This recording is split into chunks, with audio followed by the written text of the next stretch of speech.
In downtown Milwaukee, there's an area that spans from 6th Street on the east to 20th Street on the west, and from Kilbourne Street on the north to Canal Street on the south. In this stretch of 100 acres lies a nation. Thankfully, it's now confirmed that Shaka Smart will not be the next head coach of the Kentucky Wildcats. That honor goes to Mark Pope now. It was said that Shaka was in the running, did take a Zoom interview, but didn't actually go on campus to interview.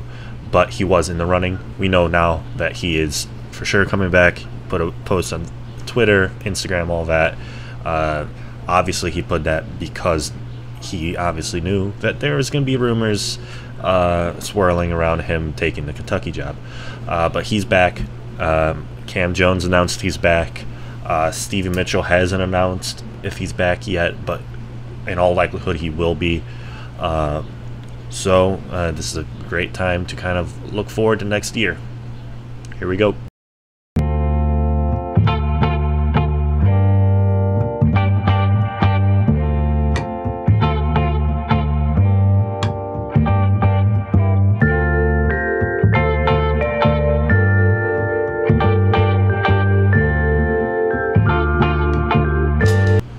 So to start out, we're going to go over to kind of the top five, starting five. Start with number one, K1, Cam Jones. I've always kind of compared him to James Harden without shooting a trillion free throws. So kind of taking on more of a playmaker role now with Tyler Kolek and Oso Ighodaro graduating and leaving the team. So we kind of saw it towards the end of the year of him getting more of a ball handler responsibility and more playmaking opportunities, and we saw a lot of his ISO game kind of come out and show out towards the end of the year. Obviously, you know, in the Big East tournament without Tyler there, he kind of completely arrived. So if he can just improve upon that, he's going to be probably all Big East guard, if not an All-American next year. So, you know, sky is the limit. Possible Big East Player of the Year.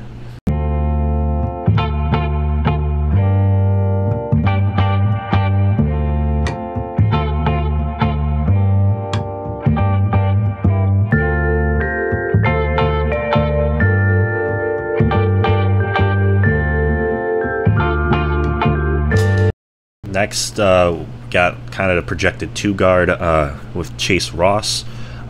Some put him on the bench. I'm putting him slotting him as the two guard.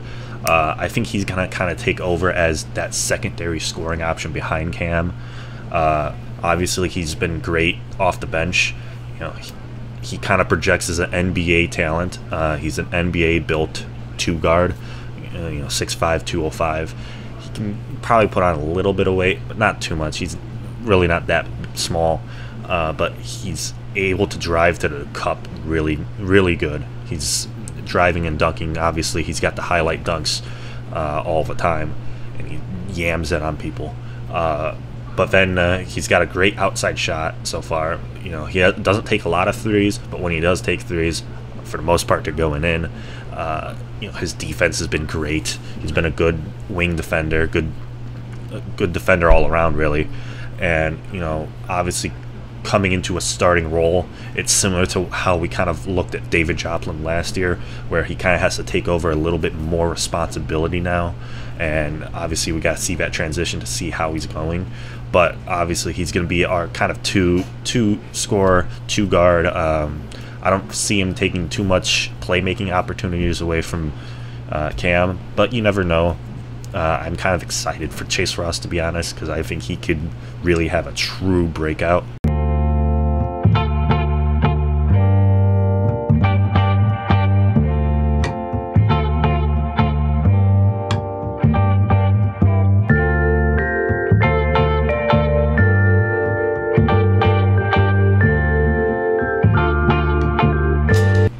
So next up is Marquette's kind of spark plug, Stevie Mitchell. He's obviously probably going to be top 3 preseason when it comes to people that may win Big East Defensive Player of the Year now that Kalkbrenner has graduated.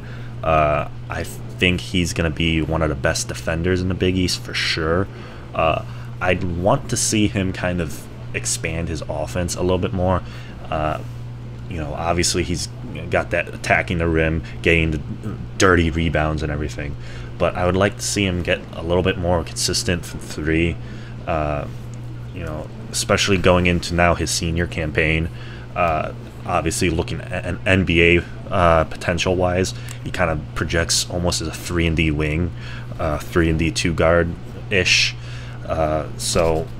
Obviously you want to see him kind of expand that 3-point range. He's not a bad 3-point shooter by all means. He's a pretty damn good one. But I just want to see him get a little bit more consistent from there.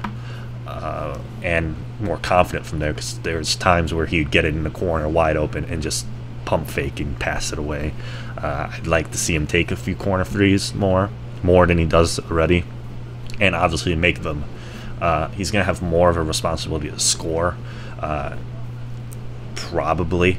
And if he does have more of a responsibility to score, we could be seeing almost kind of Marquette's version of Devin Carter from last year's Providence team. Where he's playmaking, he's defending, he's shooting, he's kind of the heartbeat of the team. Obviously, Stevie Mitchell won't have to carry this team like Devin Carter had to almost carry Providence after Bryce Hopkins went down. But I think he's going to have a pretty expansive role next season.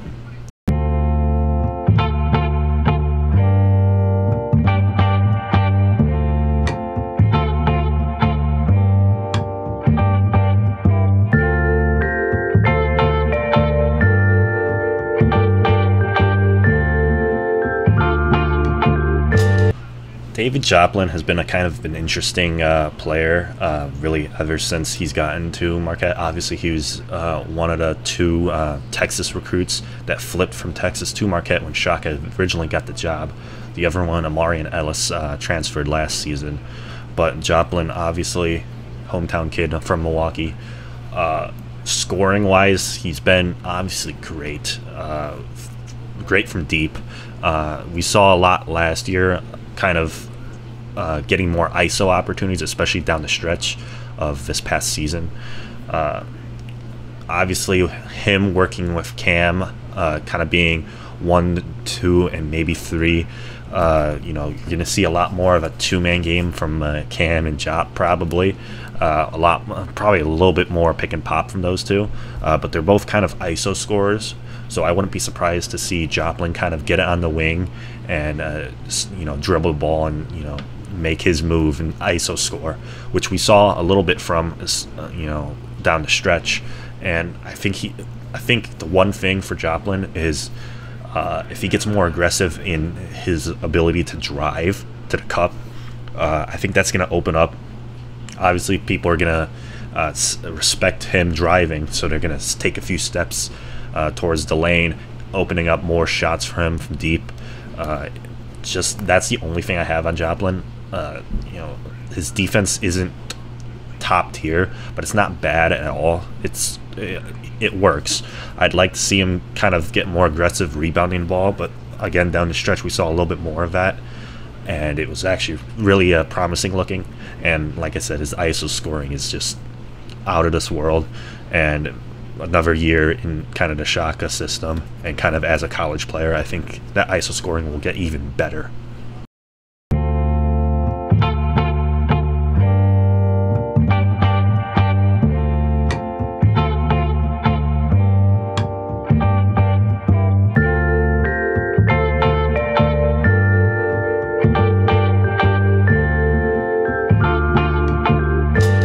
With Oso Ighodaro graduating this year, obviously we have a hole at center. In all likelihood, it's going to be Ben Gold that starts there to start the season for sure. Ben is a very interesting prospect coming into Marquette, and kind of as he sits now, I think obviously best case scenario next year is he becomes just a version of Ryan Kalkbrenner, where he's got the great interior defense. He doesn't really score inside that much or that efficiently, but he does have that outside shot to where that opens up interior a little bit. I know Ben Gold is big. He's 6'11", 245. He's a big kid, but in all most of the time he doesn't feel like he's playing aggressively when he's at the 5. I liked him a lot more this past season, when him and Osa were kind of on the floor at the same time, and Ben was allowed to kind of play that 4 spot. But if we're going to play him at center, I like the Kalkbrenner kind of development comp. Obviously he's flashed some defensive potential and ability to block shots and just sitting there slapping them away. And, he's a fairly athletic dude that can handle the ball a little bit more than, honestly, I thought he could. So he's a very kind of guy that can be a all Big East player next year, or he can just be a decent role player. But either way, that's fine for this Marquette team. And if he's a great player next year, he's probably going to end up going to NBA, and he's probably going to get drafted pretty damn high.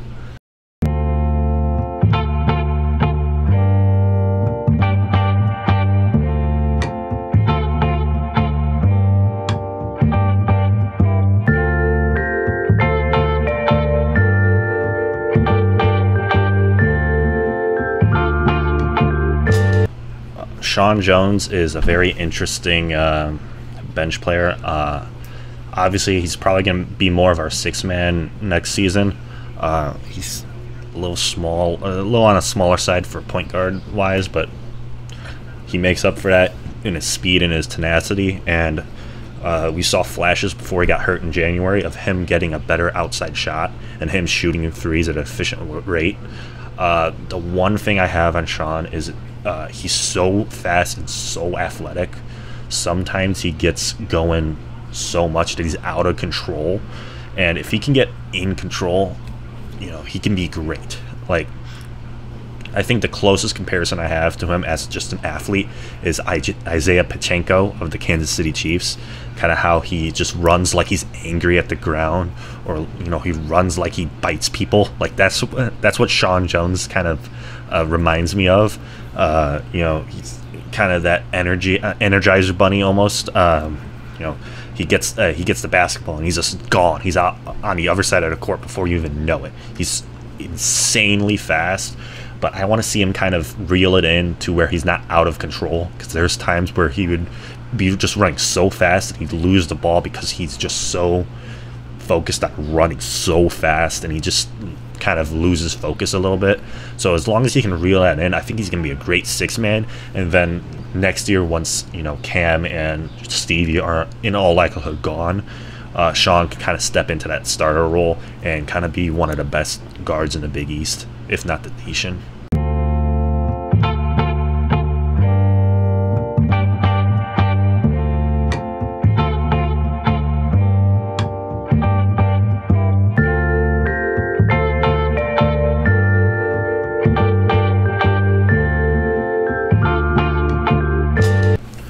Next up is Trey Norman. Obviously, he was a freshman this past season. We didn't see too much of him. We saw him a little bit more once Tyler Kolek went down for those few games. And I think he's kind of, now that Tyler's gone, he's the one true point guard on this team. I think he's obviously a good playmaker and everything. He's built kind of similar to Tyler Kolek. I think if he can just get, just pass the ball nice. Obviously, he's going to be coming off the bench.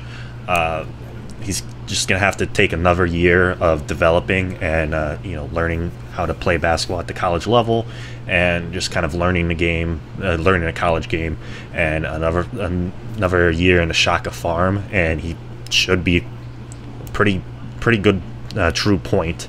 And, going into next year, he's going to be a good kind of point guard once Cam's off the floor, even if you have Sean kind of playing in that secondary playmaker role.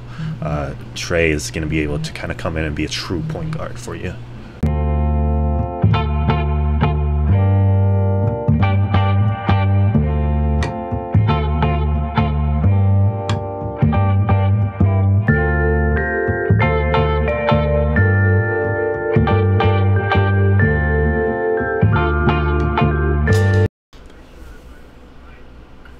Next is Zayd Lowry. Obviously, he was a freshman last year, didn't play too much, but played a lot down the stretch. That's kind of a Shaka calling card. I compare him a lot to kind of sort of the same feeling I had towards freshman Cam Jones, where he didn't play too much, but when he did, you saw he's got a three-point shot, and he's got kind of the ability to score. And he's actually played pretty good defensively. He did play pretty good defensively. He's actually a pretty good shot blocker for a guy that's only 6'5", and was punching above his weight a lot in some of those matchups down the stretch. But there's a few games where he got really hot from outside, and I'd like to see that more consistently and more often, obviously. But again, another freshman, let's get into the Shaka Smart farm system, and let's just improve upon what we did last year and get better next year.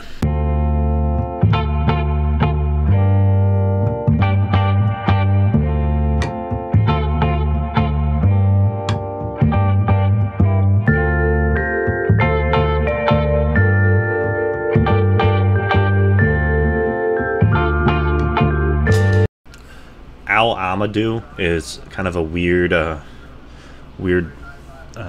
case, I guess. Obviously, he's a big, and he's kind of got the same build as Oso Ighodaro did. He's a freshman last year, but didn't play really at all, except for garbage time.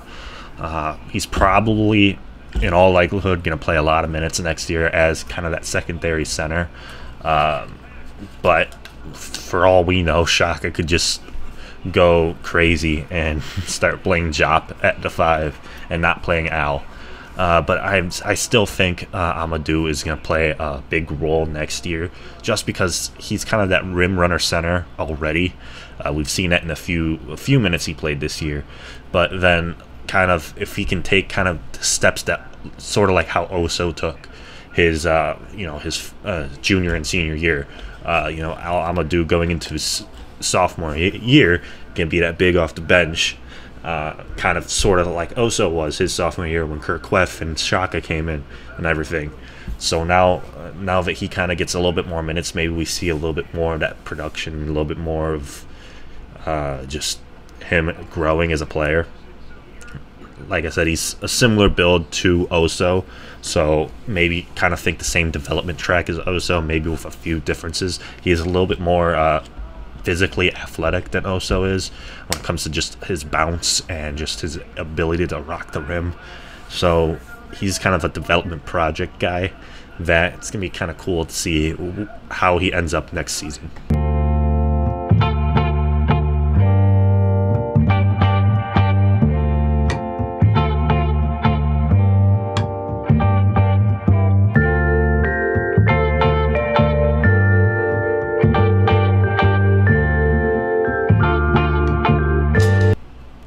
Next up is kind of the two freshmen we have coming in, Demarius Owens and Royce Parham. They're both kind of the same build. Demarius Owens is actually the highest rated recruit that Shaka has gotten to come to Marquette since he's been here, so that's kind of interesting to see. They're both, like I said, they're both kind of the same build. They're both 6'8", around 200 pounds. They're both kind of that forward build. So it's going to be kind of interesting to see where they fit. And then you kind of look at this recruiting class in last year. Obviously, last year was headlined by Zayd Lowry and Trey Norman, two smaller guards. And then this year he goes out and he gets two bigger forwards in Owens and Parham. So it's going to be kind of interesting to see how they fit in. You can't really project freshmen in college. It's really hard. But obviously in the Shaka farm system, give it a year or two and they become pretty high-level contributors on a pretty damn good team.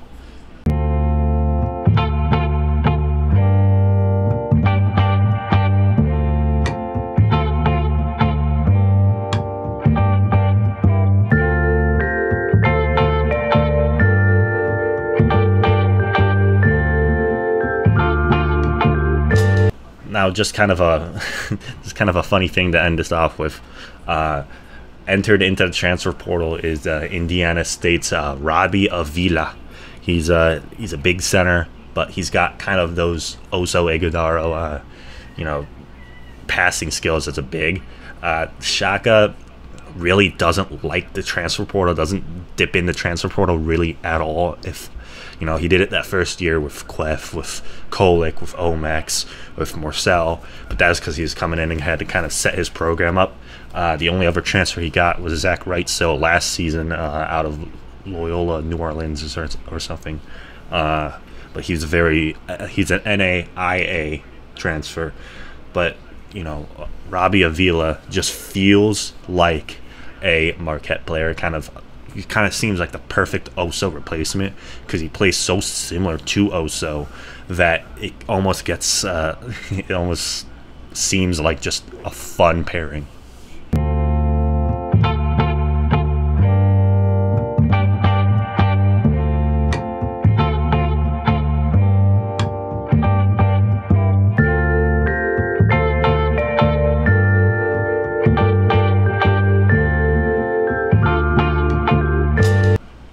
So Marquette seems to be kind of set up to succeed next year. Obviously, they got to the Sweet 16 this year.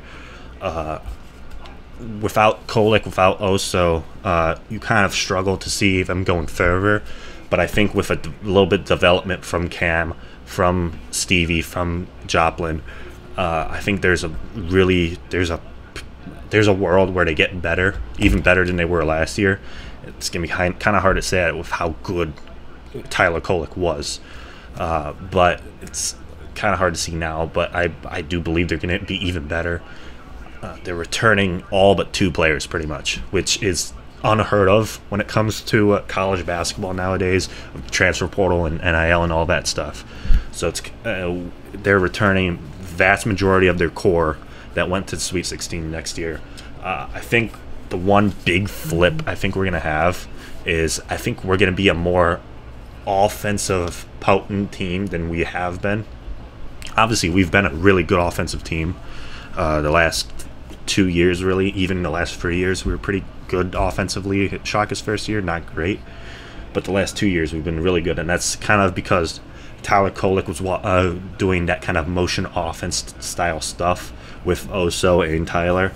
I think it's gonna be more of a scoring a million points style offense now because of Cam and Joplin's just ISO scoring, and Ross I think can be a pretty good ISO scorer. So I think we're gonna have more of those oh my god kind of scoring performances this year out of guys than we did this past season, where it was just like, oh my god, how many assists did Tyler just get? So kind of my in theory projection is we're still probably going to be at top of the Big East competing. UConn's probably still going to be there. Creighton might take a step back, but I think they're still going to be high up there. You never know. You never really know with Villanova. I think Seton Hall is going to be even better than they were last year. Xavier's going to still be kind of in that flux range. They're really young this year, so it's going to be nice to see them kind of grow and see where they are. St. John's, I think, will get better second year under Slick Rick Pitino. He can kind of get his guys, his program going. Like I said, UConn's still going to be there. Villanova, I think, is still going to be there. Butler might take a good big step forward. I don't know how big, but I think they're going to take a step forward. Maybe become kind of a long shot to sort of win a few games they weren't supposed to. Providence is kind of a weird one. I believe they're getting Bryce Hopkins back. I'm not 100% sure. But second year Kim English, they might get a little bit better, sort of like how we saw Shaheen Holloway kind of blow up in his second year. I think it's going to be the same way with Providence, where Kim English in his second year kind of becoming better than he was last season. So the Big East is going to be kind of a buzzsaw outside of probably DePaul and maybe Georgetown, but even Georgetown, year 2 under Cooley, maybe they kind of get back on track a little bit. but there's still a few. I think they're still at least a year or two away from actually competing in the Big East. DePaul is a very, very weird one because pretty much their entire team is now gone. They all transferred out. They're bringing in Chris Holtmann, and look out if they get a really good recruiting class, or a transfer and recruiting class. They could surprise a few people. I don't think they're going to be world beaters because you can't do that kind of with an all-transfer team. But if DePaul gets a bunch of transfers in that play high-level minutes and high-level basketball, they might kind of tote that line of, you know, Butler this year, where they're frisky. They can beat anyone on any night, where they kind of, or they can lose by 1,000,000 points to anybody. So that's kind of the wild card here.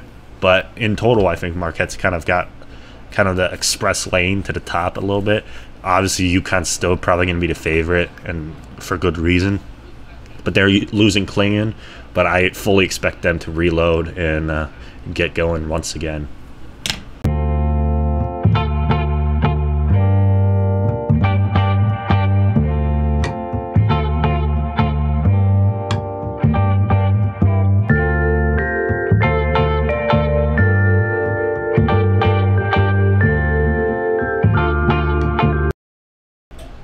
So that's gonna be it for this video. Just kind of wanted to go over how Marquette's looking this year, and kind of how the Big East is looking going into next season. So, peace out.